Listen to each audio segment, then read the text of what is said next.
More Than Fates fam, welcome and welcome back to my channel. My name is Sierra. I'm a licensed barber out of OKC, and I drop content to help barbers grow in our careers.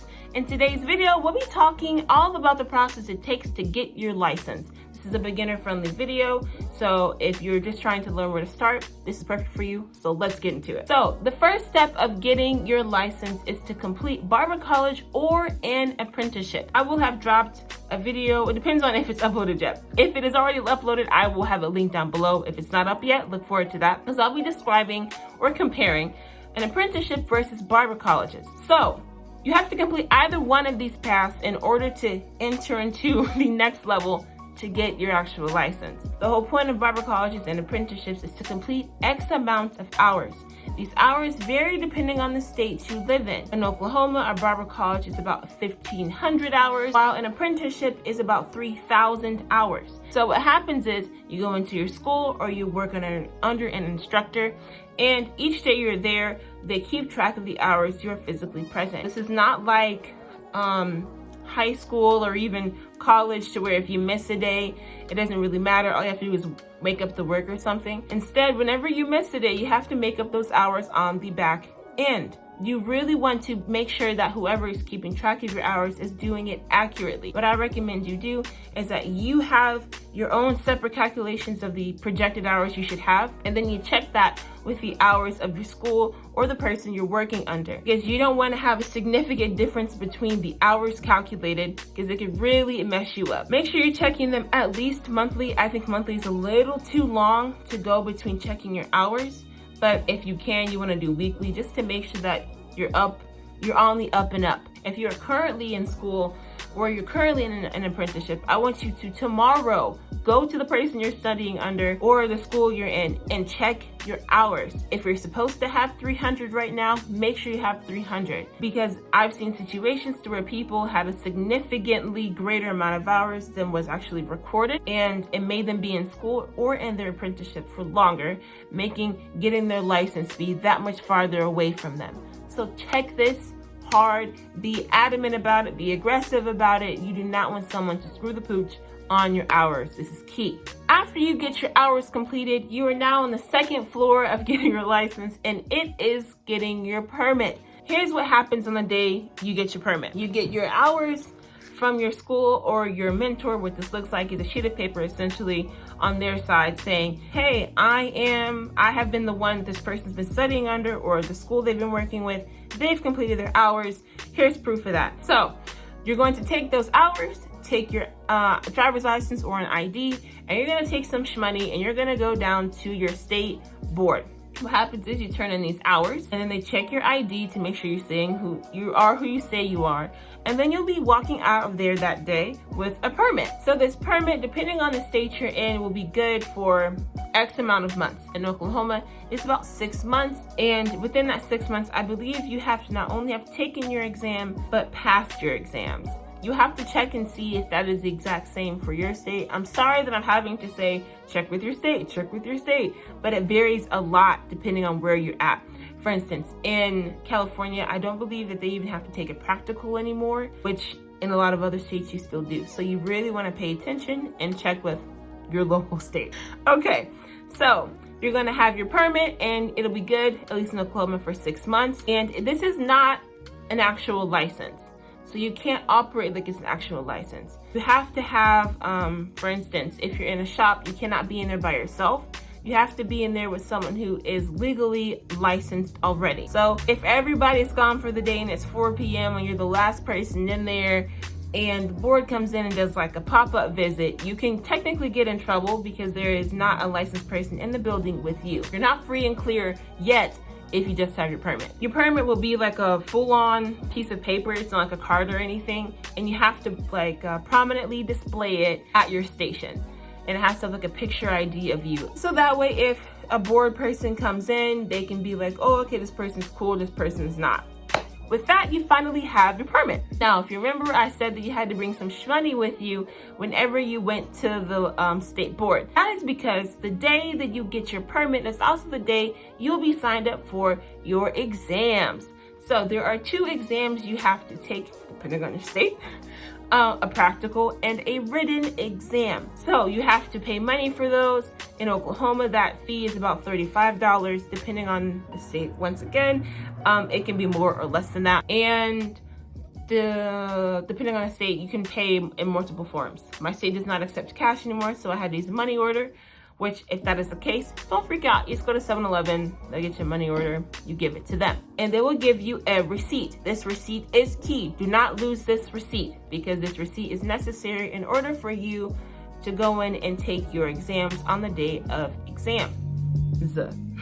So what happens is, you will either get your exam date in the mail a couple days later, or you'll get it in some other form or fashion, maybe an email, depending on where you're at. But in my state, we're a little bit behind. So we just got a packet from the board maybe 5 to 10 days later.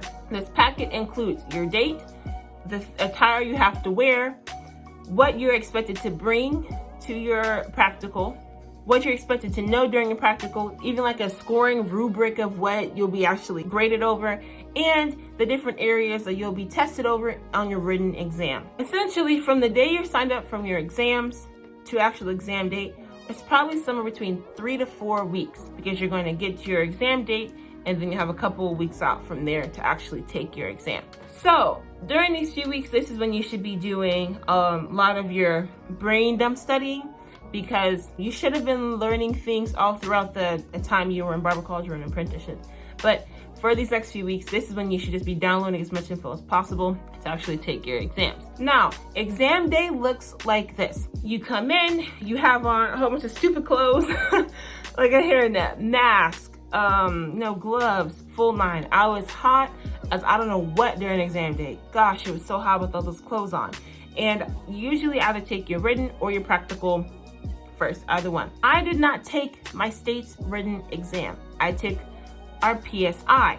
So the PSI is a written exam alternative that is a national test that you can take. Depending on if your state recognizes it, I totally recommend you take your PSI instead of your local state board, because you get your results immediately. It is an online exam, and if you guys want, I can make an entire separate video about the PSI, because I think it is an awesome alternative. But either way, you go ahead, you take it online, you get your results back, boom, you're good to go. If you take your PSI, you will not be taking your written exam on the day that your state gave you. You would instead just be taking your practical, or whatever. So you come in, you take your written, you take your practical, you go home. You're wearing all those clothes and everything, you're hot, you're scared, you're irritated, and you have to wait X amount of time before you actually get your results. Once again, this is probably another 3 to 4 week wait before you get your results back. Now, let's say that you failed. What would happen is you would have to go back up to your state board, pay the fee again, and sign up again. You'll go through this entire process of them sending you the package with your date, all that over and over. Now, I believe in Oklahoma, you have 3 times to take your exam and fail it before you have to either return back to Barber College, or I think that's it. I think if you fail 3 times, you have to go back to Barber College for an additional amount of hours, and then you would start the entire process all over again of getting the permit, taking the exams, blah, blah. Oh, shoot. I just forgot something. Okay.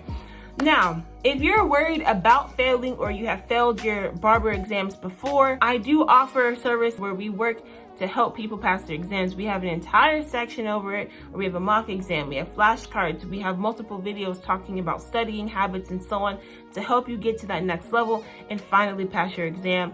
I know this is not easy, and it wasn't necessarily easy for me. So I thought it'd be helpful to you guys, and I know I wanted to see this, where just in one place I can get all the study prep I need in order to pass. So if it seems like something you would be interested in, I will have it linked down below. Now, let's say you passed, which, yay, you passed. What would happen is you're now finished with part 3, and you finally are in part 4 of getting your license. So what happens now is you will get your results back that say, you passed your exams. You have X amount of time to turn in this sheet of paper to your state board and then actually get your license. So you go back up to your state board, you give them that paperwork, and you bring them some more money so you can actually pay for your license. I think that again is like $35 back in Oklahoma. And within a couple of weeks, you will get your license in the mail. You'll get a renewal card, you will get like a little tiny card, and you get like another larger card. This too has to be prominently displayed at the shop you are working at, just once again in case the board comes in. And this has to be renewed every once in a while. Depends on your state once again. But if you guys want to see the renewal process, I can make a video about that because I have to get mine renewed here in a second. But once you have your license, you are clear and free to be the barber you've always dreamt of being. So the process of getting your license isn't really that complicated. Essentially 4 steps: go to school/apprenticeship, get your permit, pass your exams, now you're fully licensed. And then after you have your license, you just have to pay a fee to keep it up each year because you don't want that to lapse. Otherwise, all the work you just did to get the license is null and void and you wasted all that time. I don't want all these steps to make you feel overwhelmed about getting your license, because it is definitely something, if you want to be a barber, you should be pursuing. I know it seems really sexy and simple just to be like, man, I know how to cut hair, let me just go to a shop, work under the table, and I don't want to worry about any of that licensing process.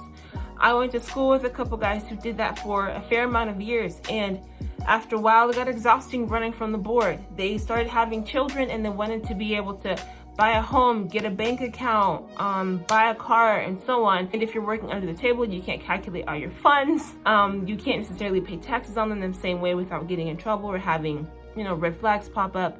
So it cornered them in a kind of shops they could work out and put a cap on the quality of life they could be having. So getting that license really is key, and I would not say it's something that you should avoid. So push. I know it's not easy, but keep going, get the license. It's totally worth it. You really want to be legit when it comes to barbering. So I hope that this video was helpful to you guys. I know that no one really broke down the process to me of how to get your license, really. So I thought this video may be able to clarify that for you all. If you liked it, don't forget to like, comment, and subscribe.